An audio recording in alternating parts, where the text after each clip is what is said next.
우리 마음 정돈하시고 우리 묵상으로 기도함으로 저녁 예배를 하나님께 드립니다.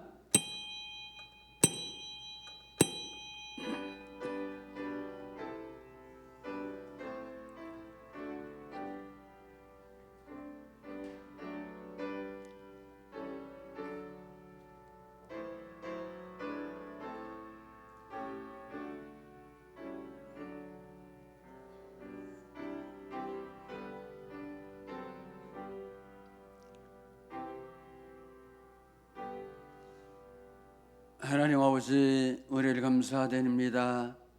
오늘도 이 우리 저녁에 화운밤에 주님 전에 머리를 숙이고 하나님께 경배를 드립니다. 아버지, 이 시간도 하나님께서 이곳에 임재하시고 우리 모두에게 놀랍고 충만하시는 종을 베풀어 주옵소서. 예수님의 이름으로 기원하옵나이다. 아멘. 390장 찬송됩니다.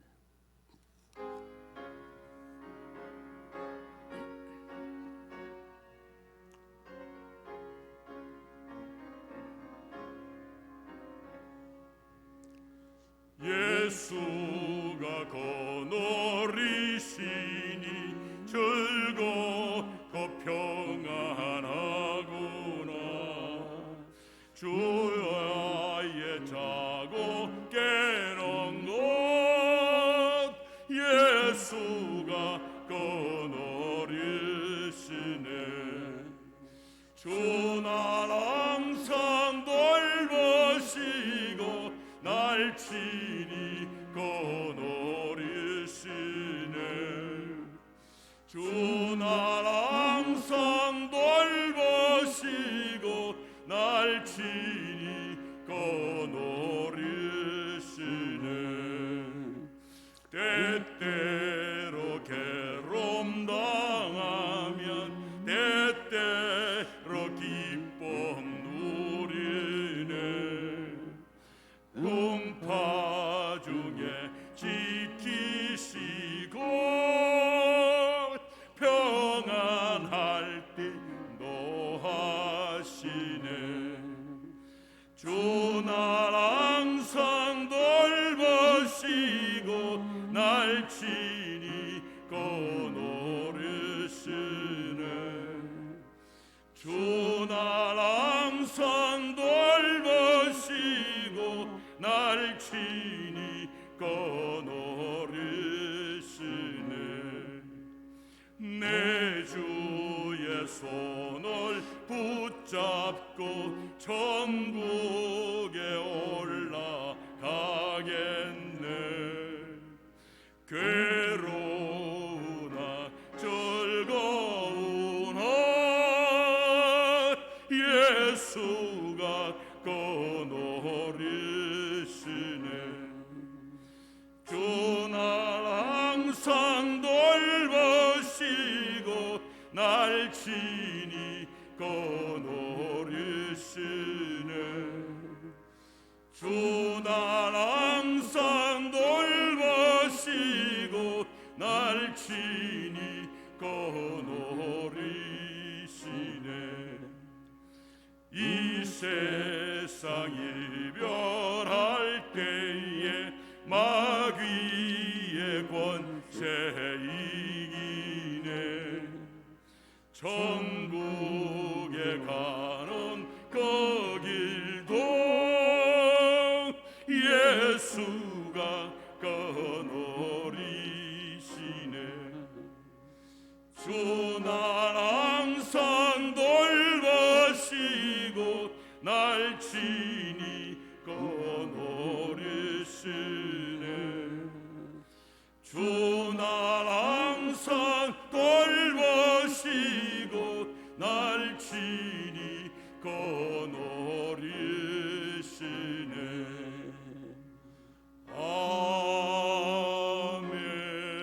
아멘.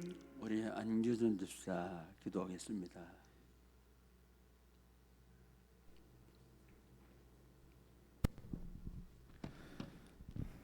사랑이 많으신 하나님 아버지, 어려운 상황 속에서도 예배의 자리로 발걸음 인도하여 주시니 감사합니다. 성도로서 해야 할 전도와 선교의 사명을 잊지 않고 감당하게 하시고 우리도 그 일에 사용되는 일꾼 되기를 원합니다. 우리 교회의 표어가 성령의 은혜로 하나 되는 교회입니다.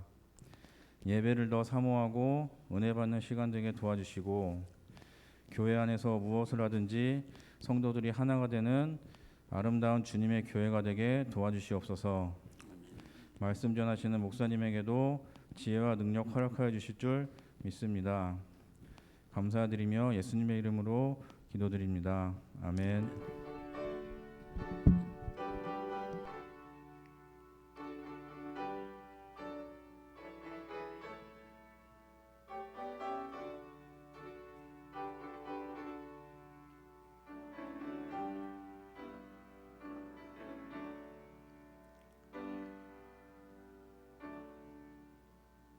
오늘 주실 말씀은 마가복음 4장 36절로 41절입니다. 마가복음 4장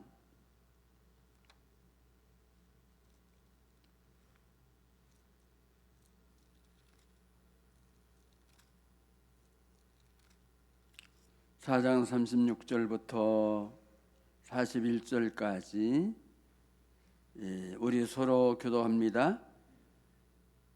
그날 저물 때 제자들에게 이르시되 우리가 저편으로 건너가자 하시니 그들이 무리를 떠나 예수를 배에 계신 그대로 모시고 가매 다른 배들도 함께 하더니 큰 광풍이 일어나 물결이 바다에 부딪혀 들어와 배에 가득하게 되었더라.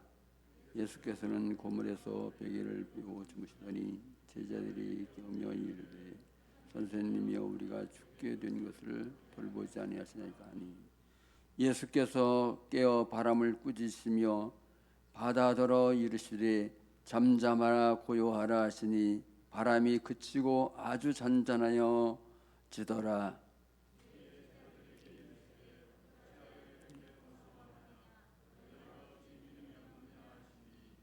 (41절) 말씀을 같이 봅니다. 시작. 그들이 심히 두려워하여 서로 말하되 그가 누구기에 바람과 바다도 순종하는가 하더라. 아멘. 할렐루야. 우리 조터맨 목사님 우리 나와서 우리 말씀을 전할 때 우리 큰 은혜 받으시길 바랍니다.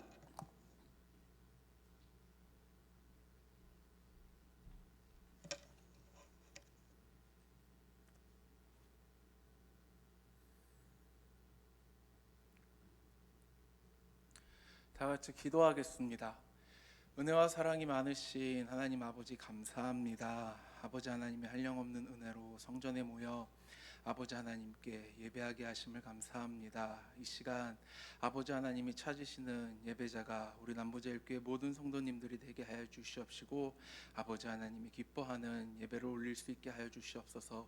이 시간 말씀을 전하는 자 듣는 자 한량없는 은혜를 허락하여 주시옵시고 주의 종의 입술을 주장하여 주시옵소서. 감사합니다. 모든 영광 아버지 하나님께 올리며 예수님의 이름으로 기도합니다. 아멘. 날씨가 확실히 추워졌습니다. 손발이 차가우신 분들이 많으시지요. 예전에는 그 손발이 차가우신 분들의 고통을 이해하지 못했습니다.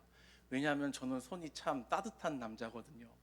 그래서 제 친구들이 겨울에 손이 차갑거나 시려우면 그렇게 남정네들이 저한테 모여서 제 손을 꼭 잡고 아 따뜻하다라고 말을 하곤 했습니다.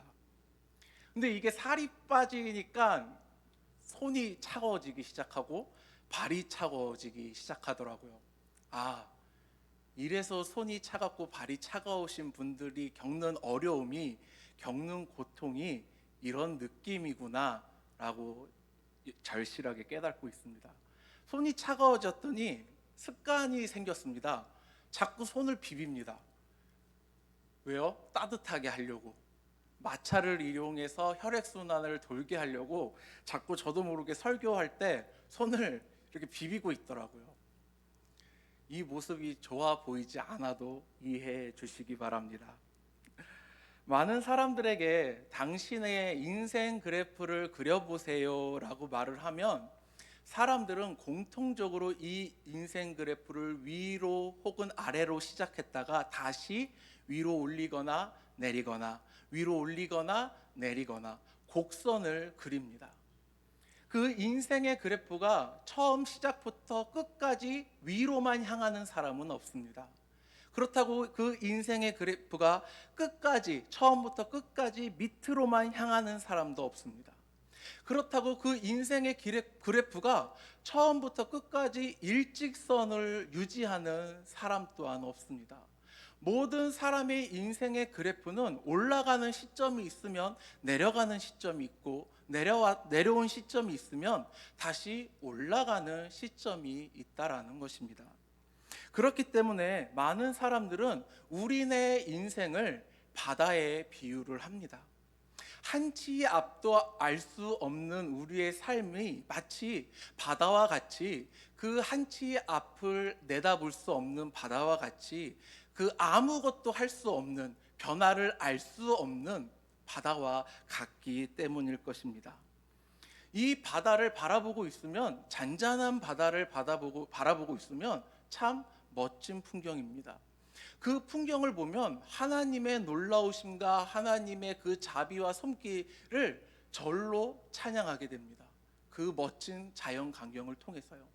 하지만 비바람이 몰아치고 파도가 심하게 너울치는 바다를 보면 그 바다 앞에 인간의 한없는 나약함과 작은 존재감에 두려움을 떨게 됩니다. 오늘 본문 말씀의 전체적인 배경을 살펴보면 예수님께서 날이 저물 때에 제자들에게 배를 타고 갈릴리 호수 건너편에 가기를 원하십니다.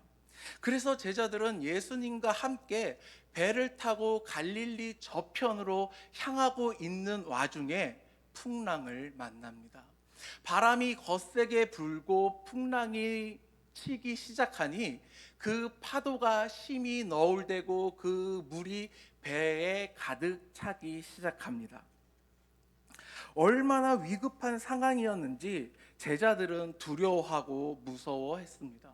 그런 환경에 놓여지게 되면 두려움에 떨지 않는 사람은 아마 없을 것입니다.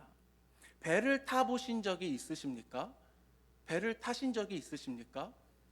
14년도 그 가슴 아팠던 사건이 일어나기 전에 많은 고등학생들이 수학여행을 갈 때 제주도로 가게 되면 인천에서 배를 타고 출발을 합니다. 저 또한 고등학교 때 배를 타고 제주도로 출발을 했습니다.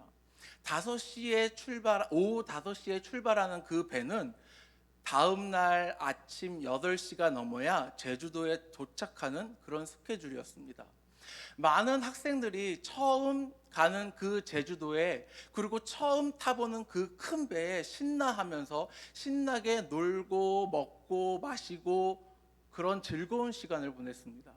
그리고 잠을 자고 아침을 먹기 위해 일어나서 식당에 내려갔더니 그 넓은 식당에 학생들은 몇 보이지 않았습니다. 왜 그러지 하고 아침을 먹고 위로 올라갔더니 그 새벽에 비가 심하게 와가지고 바람이 불고 그 파도가 너울대고 학생들이 배멀미를 했기 때문입니다. 이렇듯 그 작은 상황 속에서도 그 작은 배멀미 속에서도 학생들은 자신의 몸을 겨누지 못해서 어쩌할 바를 몰랐던 상황이 기억이 납니다. 오늘 본문 말씀의 상황은 그보다 더 위태로운 상황이었습니다. 그런데 예수님께서는 그 위태로운 상황 속에서도 고물에서 배의 끝쪽을 가리켜 고물이라고 하는데 그 고물에서 베개를 베고 주무십니다. 그러자 제자들이 예수님에게 찾아와 예수님, 아니 선생님, 우리가 죽게 되었습니다. 우리를 구원하여 주시옵소서 라고 애타게 찾습니다. 그러자 예수님께서는 일어나시어 바다를 꾸짖으시고 그 바다를 잠재우십니다. 그리고 제자들에게 어찌하여 너희가 두려워하느냐, 믿음이 없느냐라고 꾸짖으십니다. 우리의 생각으로는 그 위급한 상황을 겪은 제자들에게 예수님께서는 위로해 주셔야 합니다. 무서웠지? 두려웠지?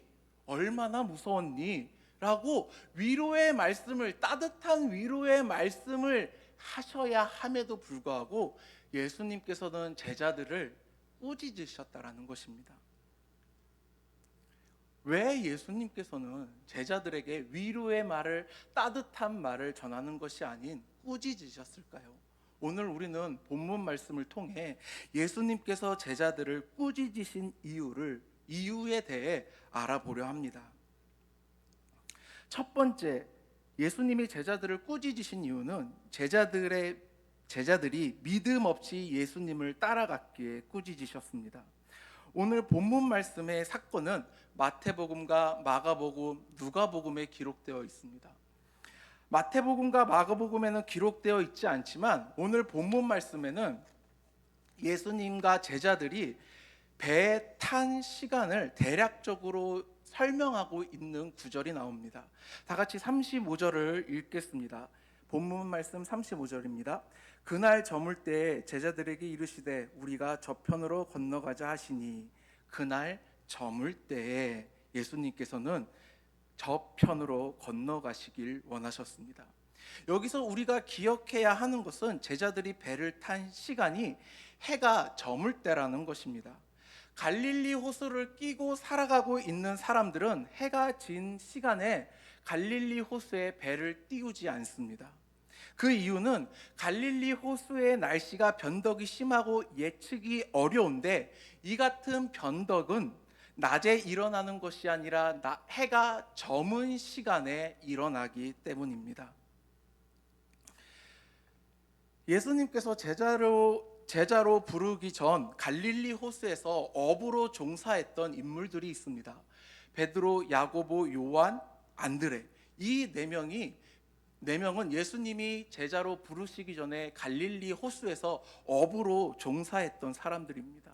그렇기 때문에 이 해가 저문 시간에 갈릴리 호수에 배를 띄운다라는 것이 얼마나 큰 어려움을 동반하고 있는지에 대해 정확한 인식을 가지고 있던 사람들입니다. 그런 사람들이 예수님께서 저편으로 건너가자 할 때에 그 말씀에 순종해서 저편으로 건너갑니다. 배를 타고 가자라고 예수님이 말씀하실 때 제자들은 그 말씀에 순종해서 배를 타고 건너갑니다.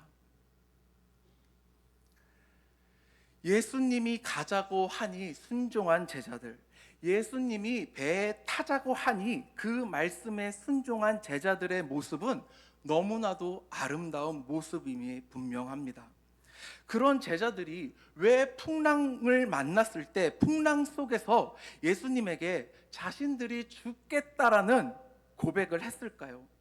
그것은 제자들의 순종에는 믿음이 없었기 때문입니다. 예수님이 가자고 해서 갔지만, 배를 타자고 해서 탔지만 자신들과 함께하고 있는 예수님에 대해 확실한 믿음이 없었기에 그들의 순종에는 믿음이 없었다라는 것입니다. 하지만 우리가 여기서 기억해야 하는 것은 믿음 없이 순종을 할 수 있을까라는 질문입니다. 믿음이 없는데 어떻게 하나님 말씀에 순종을 할 수 있을까요? 믿음 없이 순종을 할 수 있을까요? 믿음이 없이는 하나님의 말씀에 순종할 수 없습니다. 믿음이 없이는 예수님에 대해 알 수 없습니다. 믿음이 없이는 성령님의 뜻을 구할 수 없습니다. 즉, 올바른 순종은 올바른 믿음이 동반되어야만 제대로 할 수 있는 행동이라는 것입니다. 예수님의 말씀에 순종하기 위해서는 절대적으로 필요했던 그것이 바로 믿음이었습니다. 예수님을 믿기에 우리는 예수님의 말씀에 순종하며 살아갑니다. 예수님을 믿기에 예수님의 뜻에 따라 살아가기 위해 우리는 노력하고 몸부림칩니다. 예수님을 믿기 때문입니다. 부모님들이 자녀들에게 방을 정리하라고 하면 자녀들은 어떻게 대답할까요?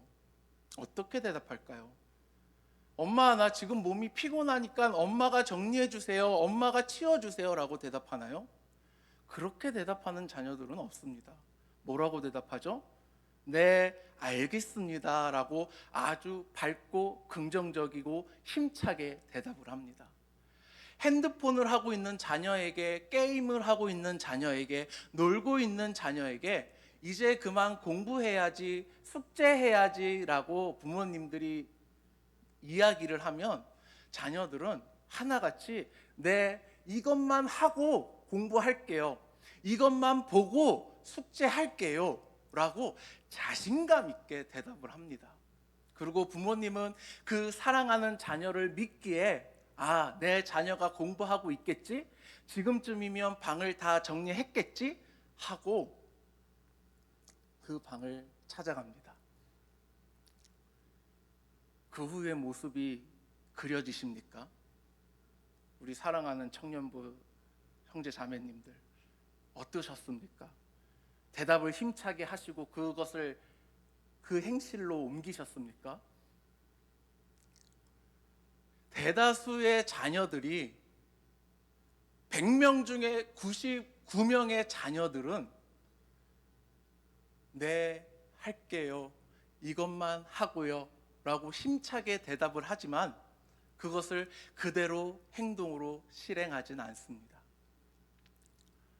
그 방에 찾아가면 여전히 게임을 하고 있고 여전히 핸드폰을 하고 있습니다. 여전히 그 방은 어질러져 있습니다. 그러면 부모님께서 자녀들에게 한 소리를 합니다. 야단을 치십니다. 정리해야지, 공부해야지 라고 강력하게 이야기를 합니다. 그때서야 자녀들은 정리하는 척을 하기 시작합니다. 공부하기 위해 어쩔 수 없이 책상에 앉습니다. 우리는 이런 자녀들의 행동을 부모님 말씀에 순종했다라고 이야기하지 않습니다. 자녀들의 그 모습은 부모님 말씀에 대한 순종이 아닌 부모님에게 더 이상 혼나지 않기 위한, 더 이상 야단맞지 않기 위한 회피 행동에 지나지 않는다라는 것입니다. 그렇게 행동을 해야 부모님의 야단을 듣지 않기 때문에, 이렇게 행동을 해야, 공부하는 척을 해야 부모님에게 혼나지 않기 때문에, 그래서 공부하려고 책상에 앉은 자녀들은 얼마 못 가 다시 다른 행동을 혹은 핸드폰을 하게 된다라는 것입니다. 믿음이 없는 상태에서 자신들이 예수님의 말씀에 순종했다고 생각하고 착각하는 것, 이것이 바로 제자들의 상태였습니다. 믿음이 있는 척, 믿음이 있어서 순종하는 척, 이것이 제자들의 행동이었습니다. 사랑하는 성도님들, 예수님을 믿으십니까? 예수님을 믿는다면 우리는 어떠한 상황 속에서도 예수님을 의지해야 합니다.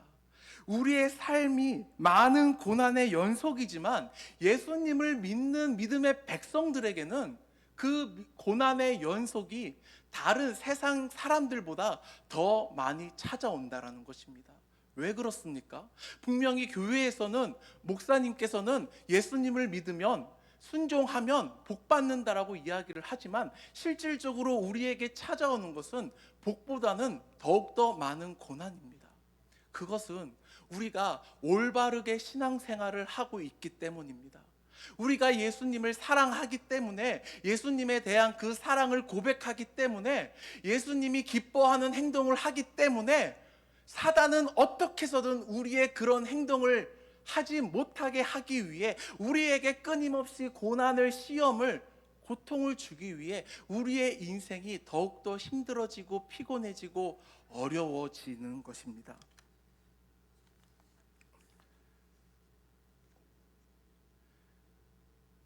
그렇기 때문에 우리는 세상 사람들이 받는 고난보다 더 많은 시련과 고난을 겪어야 하는 것입니다. 하지만 우리에게 예수님을 믿는 믿음이 있다면, 믿는 척이 아니라, 순종하는 척이 아니라 믿는 믿음이 있다면, 믿음으로 순종이 따라온다면 우리의 인생의 선장이 내가 아닌 예수님으로 믿고 의지한다면 그 어떠한 어려움 속에서도 그 어떠한 풍랑도 우리는 이겨 나갈 줄 믿습니다.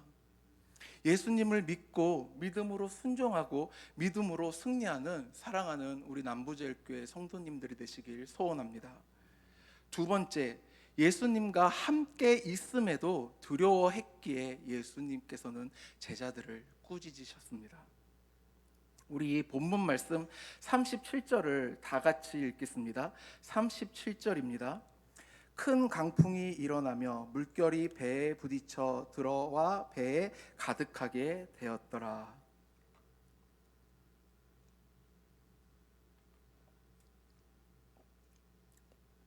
배에 타기 전 제자들은 예수님의 말씀을 듣고 배웠습니다.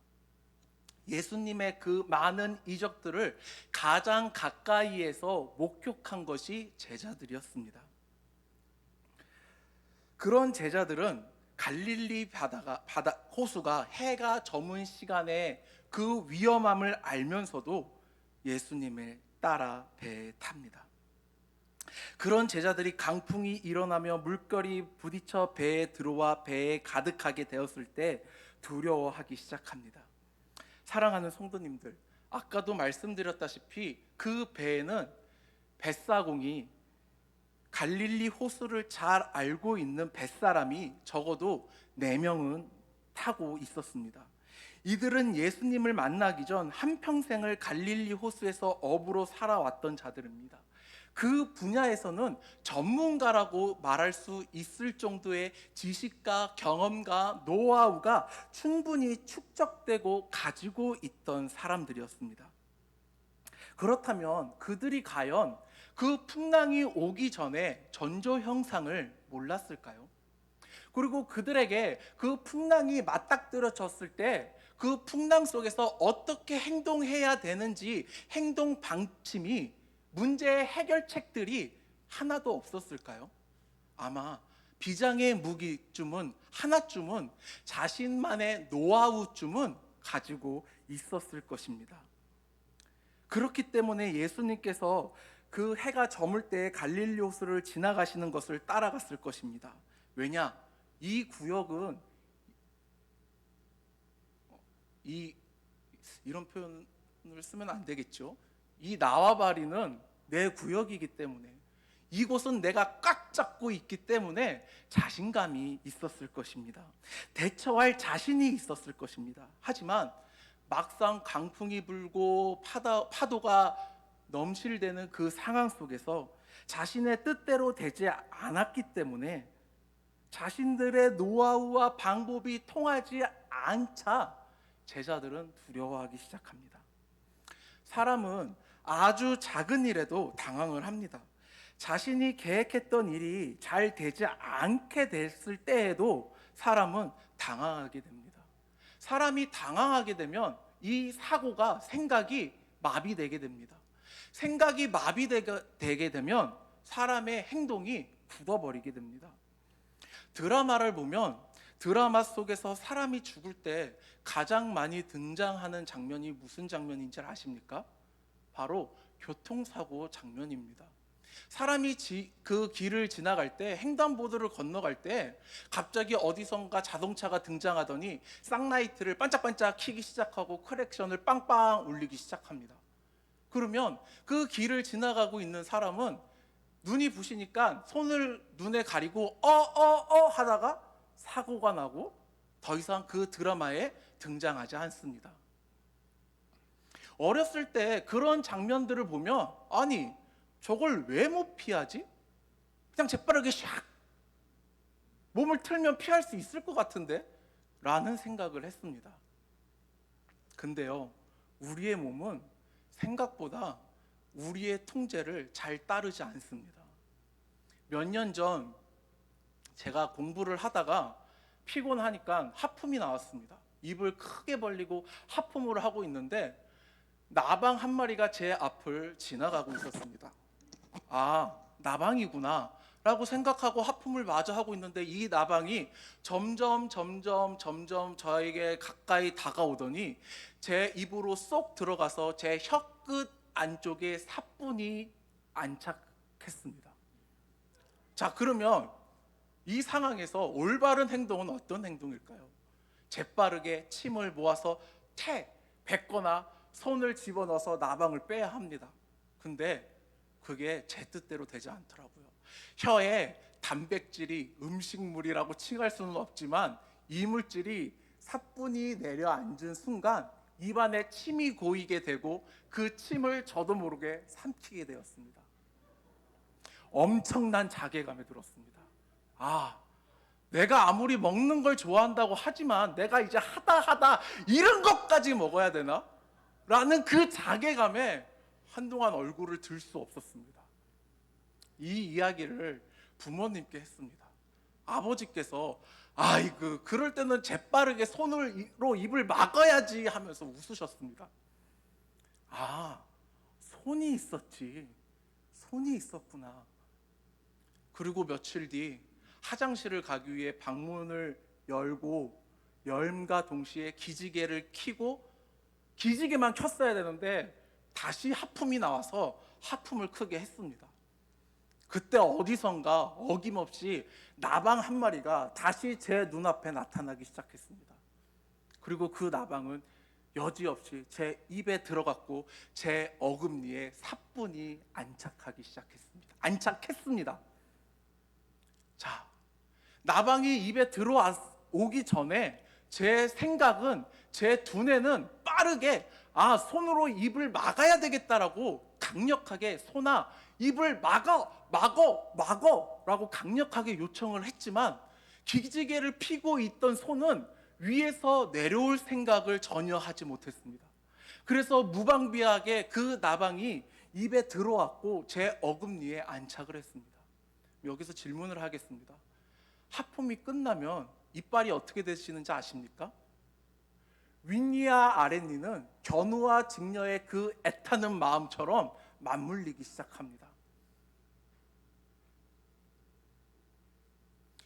하품이 끝나는 순간 제 입안에는 톡 하는 작은 소리와 함께 그 느낌이 생생하게 제 전두엽을 강력하게 울려 때렸습니다.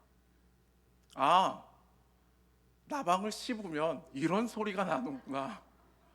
나방이 죄송합니다. 도저히 제 통제를 따르지 않았습니다. 하물며 그런 사소한 문제에서도 사람이 자기의 몸을 주체할 수 없는데 그 강풍 속에서 제자들이 아무리 노하우를 가지고 있다고 한들 그 노하우가 제대로 발휘가 됐을까요? 발휘가 되지 않았습니다. 그리고 나서 제자들이 자신의 방법으로 되지 않으니까 누구를 찾았습니까? 바로 예수님을 찾았습니다. 근데 여기에서 참 재밌게도 예수님은 배에 오르고 나서 그 고물에서 베개를 베시고 주무셨다라고 이야기를 합니다. 즉 예수님께서 그 배가 출발한 순간부터 예수님의 상태는 계속 주무시고 계신 상태였습니다.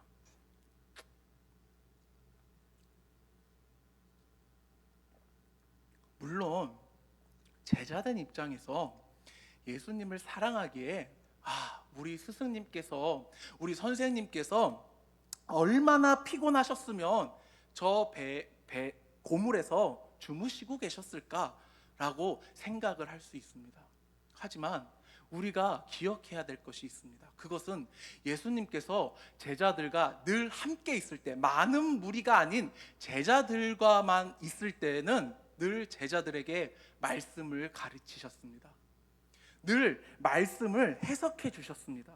그 많은 무리들에게 가르쳤던 말씀, 어려웠던 말씀을 예수님께서는 제자들에게 풀어주셨고 해석해 주셨고 말씀에 대해 가르치셨습니다.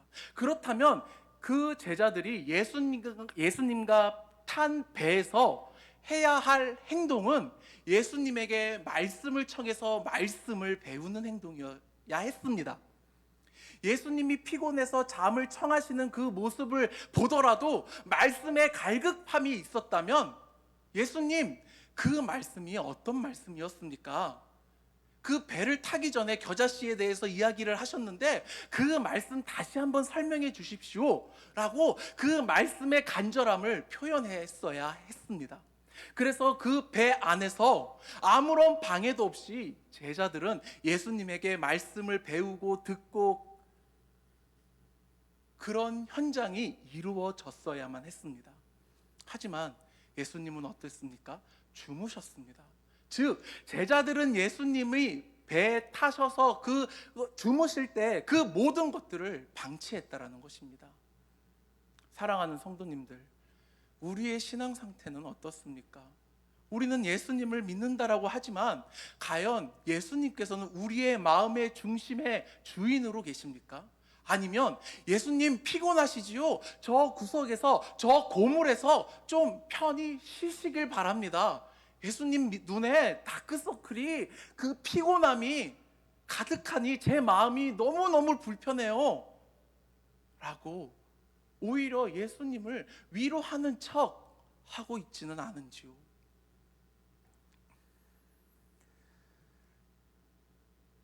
자신의 그 어려움이 몰려왔을 때 제자들은 예수님을 깨웁니다.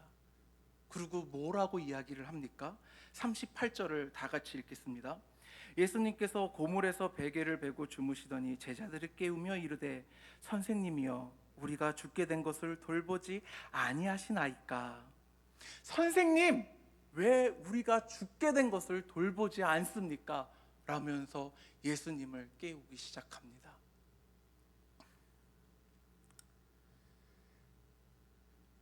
사랑하는 성도님들, 차를 운전하고 있다가 갑자기 타이어가 터졌습니다. 그러면 어떻게 해야 합니까? 어떻게 해야 할까요?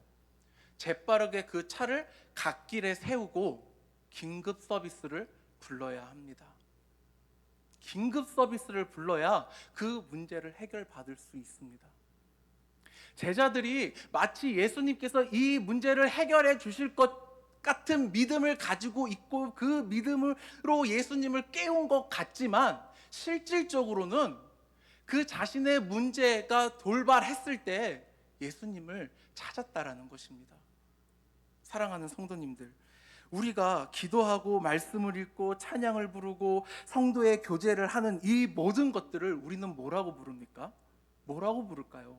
우리는 이 모든 것들을 가리켜 신앙 생활이라고 부릅니다. 신앙 생활이라는 것은 우리의 삶 속에 녹아들어 아침에는 자연스럽게 일어나서 아침밥을 먹듯이 점심에는 자연스럽게 점심을 먹어야 하듯이 저녁에는 당연하게 저녁밥을 먹고 잠을 자야 하는 것과 같이 모든 일상 순간순간이 자연스럽게 그 삶에 녹아 들어가는 것을 우리는 일상생활이라고 생활이라고 이야기를 합니다.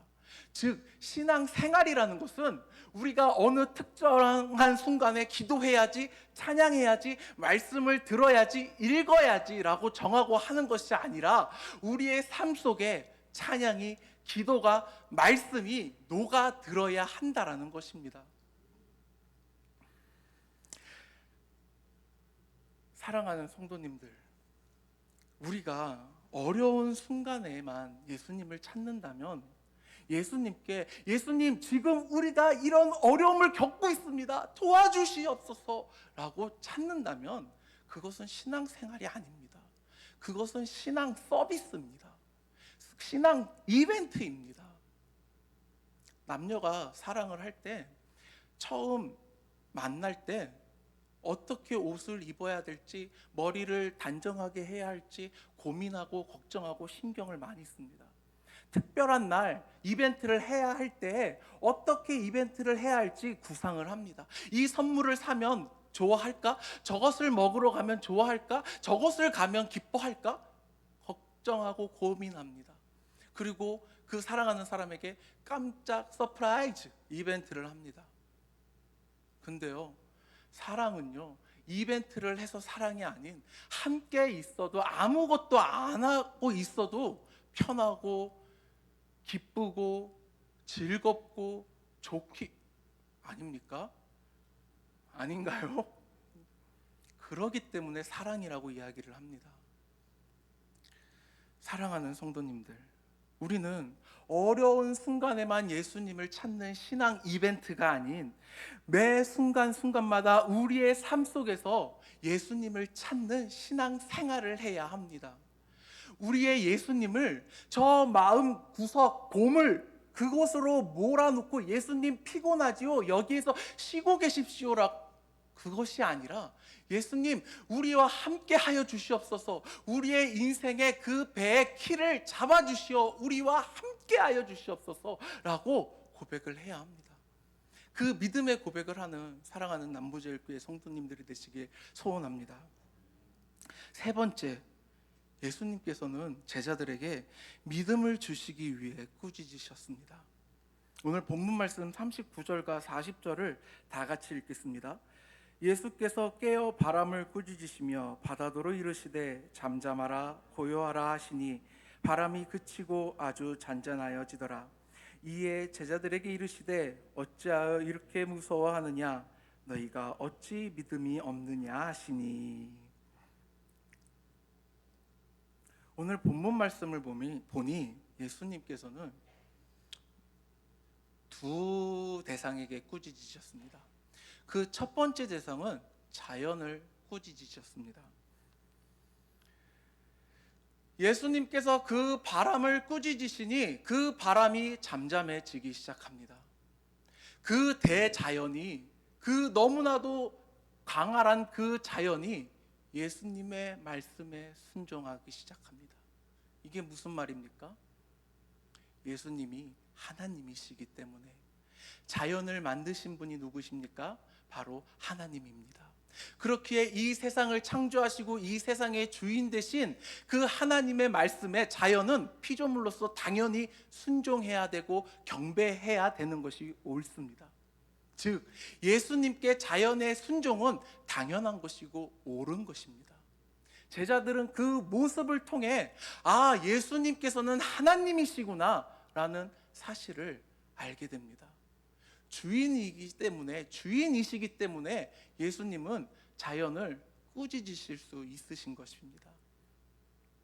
주인이 아니면 자연을 꾸짖을 수 없습니다. 우리가 백날 첫날 비 오는 하늘에 너 비 오면 혼나 내 이놈 할 거야 백날 첫날 그렇게 말을 한들 비는 그치지 않습니다. 왜요? 같은 피조물이기 때문에. 강아지를 키우시는 성도님들이 계십니까? 강아지들을 훈련할 때 강아지들이 잘못하면 어떻게 합니까? 하지마, 혼나 라고 이야기를 합니다. 그러면 그 훈련을 받은 강아지들은 그 혼나는 것이 무엇인지 알기 때문에 그 주인의 말에 복종합니다. 주인이기 때문에. 주인이 아닌 제3자가 가서 혼나 이러면 강아지들도요 기가 막히게 네가 뭔데? 라고 하는 그 눈빛으로 쳐다봅니다. 아주 기분 나쁘게요. 예수님께서는 자연을 꾸짖으심으로 제자들에게 당신이 어떠한 자인지, 너희들이 그렇게 원하고 기다렸던 메시아가 나라는 것을, 내가 하나님이고 하나님의 독생자 예수라는 것을 다시 한번 제자들에게 알려주시고, 제자들은 그것을 통하여서 다시 깨닫는 기회가 된 것입니다. 두 번째 꾸짖음의 대상은 바로 제자들이었습니다. 예수님께서 제자들을 꾸짖으실 때 믿음이 없는 자들이라고 이야기를 하십니다. 왜 꾸짖으셨을까요? 그것은 예수님께서 제자들의 그 믿음이 성장하길 원했기 때문입니다. 그 믿음의 분량이 커지길 원했기 때문입니다. 그리고 제자들을 사랑하셨기 때문입니다. 자녀들이 잘못할 때 그 잘못을 부모님들은 훈육으로 혼내킵니다. 야단칩니다. 꾸짖습니다. 왜요? 그 행동이 잘못된 것을 그 자녀에게 알려주어야 하기 때문입니다. 그래야만 그 자녀는 그 행동을 다시는 하지 않기 위해 노력을 합니다. 그리고 그 인식 속에 저것은 내가 이렇게 행동을 하면 잘못된 행동이라는 것이 각인되기 시작합니다. 사랑하는 성도님들, 예수님께서는 제자들에게 바른 믿음을 가질 수 있도록, 그리고 견고한 믿음을 가질 수 있도록 꾸짖으셨습니다. 사랑으로요. 왜요? 곧 다가올 그 환난이 제자들이 가지고 있는 믿음으로는 견딜 수 없기 때문이었습니다. 사랑하는 성도님들, 예수님께서는 우리를 꾸짖으십니다. 어떠한 방법으로 우리를 꾸짖으십니다. 우리가 사랑하는 자녀들의 아픔으로, 혹은 나의 어려움으로, 많은 방법들을 통해 우리들을 꾸짖으십니다. 그 꾸짖는 것이 우리가 미워서 꾸짖는 것이 아니라 우리를 사랑하시어 우리의 믿음의 분량이 성장하길 원하는 예수님의 사랑의 마음이라는 것을 우리는 기억해야 합니다. 어려우십니까? 그것이 예수님의 꾸짖음이라면 기쁨으로 받아들이는 우리 사랑하는 남부제일교회 성도님들이 되시길 소원합니다. 결론입니다. 어느 집에 두 아들이 있습니다. 한 아들은 부모님과 함께 살고, 한 아들은 결혼을 해서 이제 부모님과 떨어져 삽니다. 자, 그러면 부모님과 떨어져 살고 있는 저 아들은 부모님의 자녀일까요? 자녀가 아닐까요? 떨어져 살아도 부모님의 자녀입니다. 그럼 다시 물어보겠습니다. 부모님에게 더욱더 많은 혜택을 받고 있는 자녀는 어떤 자녀일까요? 부모님과 살고 있는 자녀일까요? 아니면 부모님과 떨어져서 살고 있는 자녀일까요? 부모님과 함께 살고 있는 자녀입니다. 왜 그렇습니까? 아침, 점심, 저녁 되면, 밥 때 되면 누가 밥을 차려주죠? 부모님이 차려줍니다. 부모님의 집에서 편안하게 아무 걱정 없이 잠을 잡니다. 무엇을 먹어야 될까? 오늘은 어떤 반찬을 먹어야 될까? 걱정하지 않아도 됩니다. 엄마 오늘 뭐 먹어요? 라는 한마디에 엄마 오늘 이것이 먹고 싶어요 라는 그 한마디면 부모님께서는 그 음식을 차려주시기 때문에 부모님에게 혜택을 받는 자녀는 떨어져 살고 있는 자녀가 아닌 부모님과 함께 살고 있는 자녀입니다. 사랑하는 성도님들, 우리는 믿음을 선물로 받았습니다. 그래서 우리는 그 믿음으로 인해서 예수님을 주로 영접할 수 있게 되었습니다. 우리는 예수님을 믿음으로써 고백을 합니다. 예수님 사랑합니다 라고 고백할 수 있게 되었습니다. 근데 우리는 여기서 한 발 더 다가가서 예수님 앞에 고백하는 것에서 끝나는 것이 아니라 예수님과 함께 살아야 합니다. 부모님과 떨어져 살고 있는 자녀는 어려움이 있을 때 부모님을 찾아와서 부모님에게 도움을 구합니다. 하지만 부모님과 함께 살고 있는 자녀는 어려움에 처해 있으면 즉각적으로 부모님에게 엄마 나 아파 라고 이야기를 합니다. 네, 저희 가정의 이야기입니다. 그러면 어머니께서는, 부모님은 걱정하시고 약을 혹은 병원을 가라고 병원비를 주십니다. 사랑하는 성도님들, 우리는 예수님을 믿고 예수님을 믿는 것에서 끝나는 것이 아니라 예수님이 우리 마음속에 거하셔야 합니다. 우리의 인생이 주인이, 이 삶의 주인이, 이 몸의 주인이 내가 아니라 예수님이어야 합니다.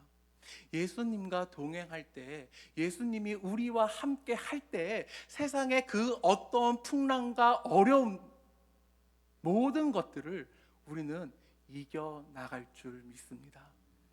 예수님을 의지하고 예수님과 동행하는 삶을 살아가는 우리 사랑하는 남부제일교회 성도님들이 되시길 소원합니다.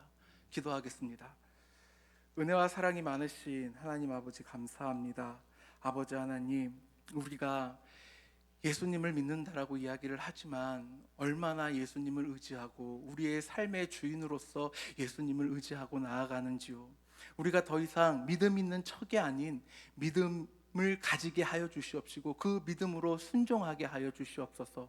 그리고 예수님을 우리의 삶의 주인으로 모시어 예수님을 의지하고 나아가게 하여 주시옵시고 세상의 그 어떠한 풍랑 속에서도 예수님을 붙들고 나아가게 하여 주시옵소서. 우리에게 흔들리지 않는 믿음을 허락하여 주시옵소서. 감사합니다. 모든 영광 아버지 하나님께 올리며 예수님의 이름으로 기도합니다. 아멘. 찬송가 370장을 보냅니다.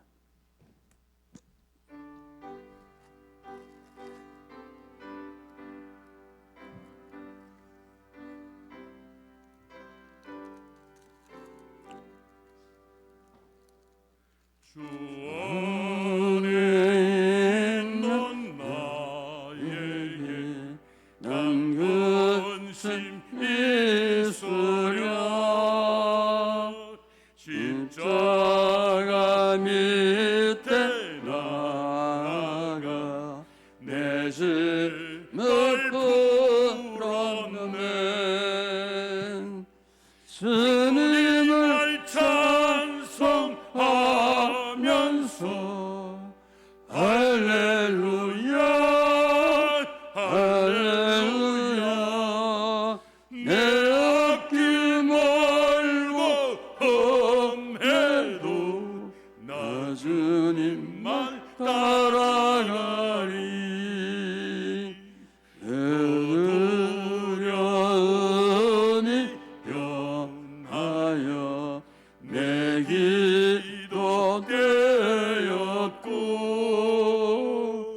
전날의 한숨 변하여 내 노래 되었네 주님을 찬송하면서 할렐루야 할렐루야 내 앞길 멀고 험해도 나 주님만 따라가리 내 주는 자비하셔서 늘 함께 계시고 내 궁핍함을 아시고 늘 채워주시네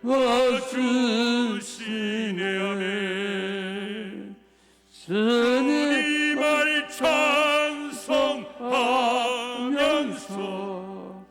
할렐루야 할렐루야 내 앞길 멀고 험해도 나 주님만 따라가리 내 주와 맺은 언약은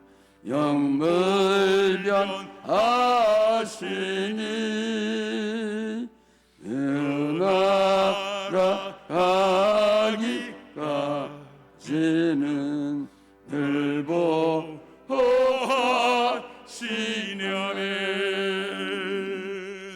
주님을 찬송하면서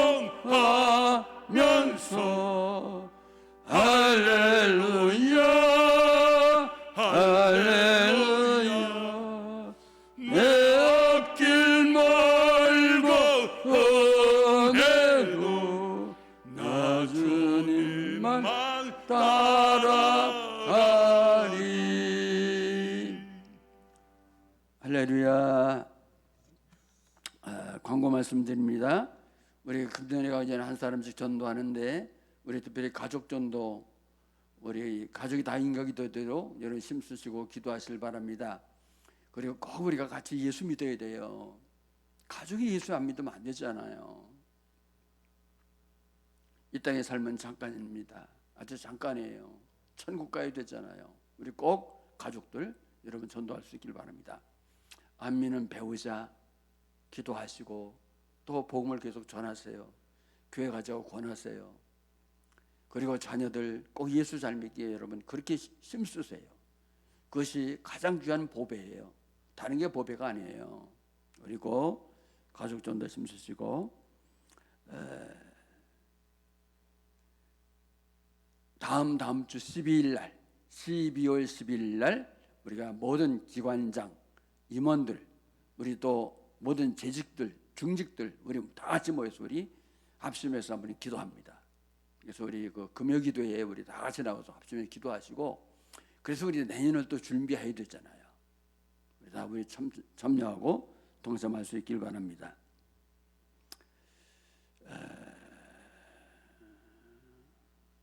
그리고 사회 그 임원 되신 분들은 이게 새벽기도나 또 금요기도에 우리 참석하셔서 꼭 기도하시고요. 사람의 힘으로 안 된다는 거 꼭 기억하시고 우리 기도하는 데 힘쓰길 바랍니다. 이번 주 청소는 남전도에 가네요. 남전도 1, 2, 4 남전도 연합으로 남자들이 우리 아주 깨끗이 이렇게 한번 해주길 바라겠어요. 우리 다시 한번 합니다. 아라비아 힘을 딱 주고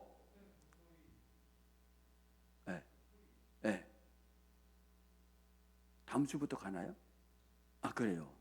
그럼 미리 얘기를 했어야지. 저희 한번 나와요. 그래.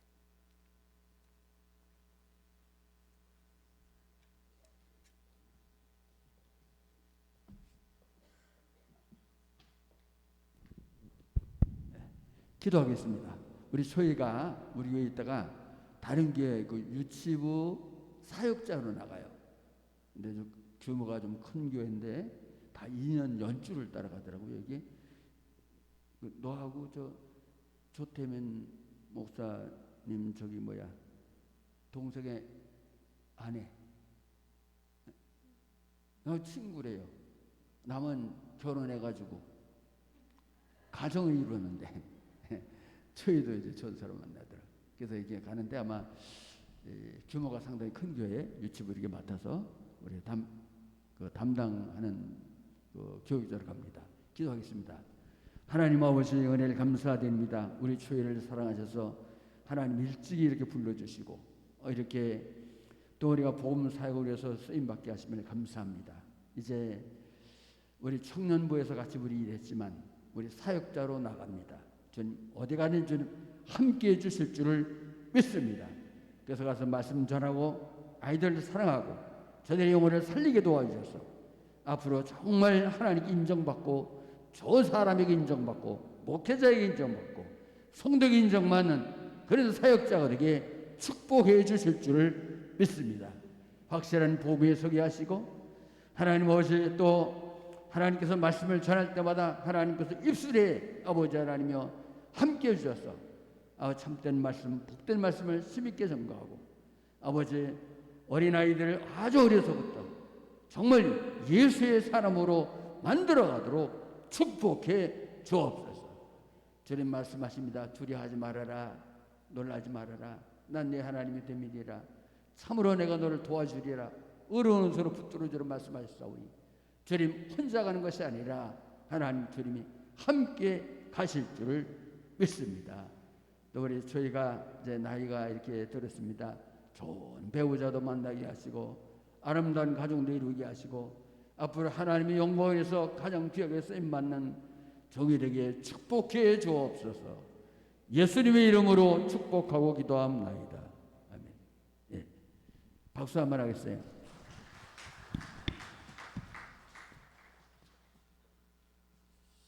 교회가 부흥되는 것도 좋지만 좋은 사역자를 길러서 내보내는 것도 중요한 거예요. 기도 정말 많이 해주시고 저 우리 사역자로 나간다 하니까 너무너무 감사하고 기쁘더라고요. 청년을 줄이면 어떡할 거나 그렇게 생각하시면 안 되고 우리 좋은 사역자로 나간다 얼마나 감사해요. 우리 다 같이 또 한 번 하겠습니다. 아랫배 힘을 딱 주고 위기를 넘어 부흥의 시대로 다 같이 시작. 위기를 넘어 부흥의 시대로 다시 한번 다시 하겠습니다. 시작. 위기를 넘어 부흥의 시대로. 이게 여러분 우리가 모토가 되어야 됩니다. 왜냐하면 코로나 때문에 위기잖아요. 교회가 위기라고 말해요. 우리 교회는 이렇게 저녁에 모이죠. 저녁에 잘 안 모여요. 우리 주변에 보면 저녁에 잘 안 모입니다. 다 위기라고 말해요. 근데 위기는 기회예요. 하나님이 위기를 넘어서 반드시 부흥의 열 시대를 열 줄을 믿습니다. 근데 그렇게 기도하셔야 돼요. 앞으로 뭐 교회가 뭐 이제 10년 전에 10년 후에 어떻게 되고 20년 전에 어떻게 되고 한국 교회는 이제 뭐 어떻게 되고 이제 이렇게 하면 부정적으로 보지 말고 위기를 넘어 부흥했어야 돼요. 할렐루야. 다시 말했어요. 위기를 넘어 부흥의 시대로. 부흥의 시대. 배 대심을 꽉 주고요. 아래 배 대심을 꽉 주고. 네. 1장 부르고 제가 축도하고 마칩니다.